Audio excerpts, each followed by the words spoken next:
Денес е последниот работен ден за оваа година. Најмногу му се израдуваа учениците, за кои од утре почнува зимскиот распуст.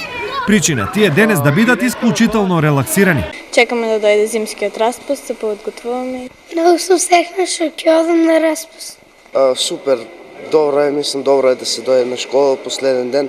Знаеме дека ќе биде последен ден и да, срекни сме и очекуваме ги празниците, поготово утре нова година. Без стрес поминаа и средношколците, барем оние што немаат оценки за поправање. Па денеска малку порелаксирано, се чувствува она атмосфера празнична. Се спремаме за новогодишните празници. Мислам дека заслужуваме еден мал одмор по макотрпната работа овие неколку месеци што имавме на училиште. А релаксирани беа и наставниците, иако својот дел од работата си го завршија како утре да не е распуст.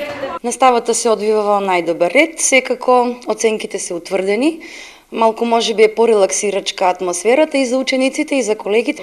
И покрај тоа што е последен ден во првото полугодие, наставниот процес се одвива нормално како и секој работен ден. Уште едно успешно полугодие е зад училиштата, податок кој образовните директори ги прави горди.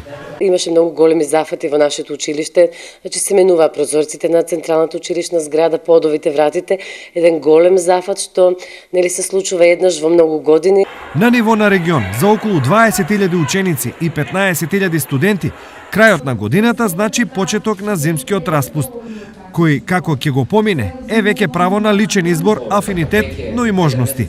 Како и да е, релаксирано ќе биде за сите, а веќе од 20 јануари се враќа на старо.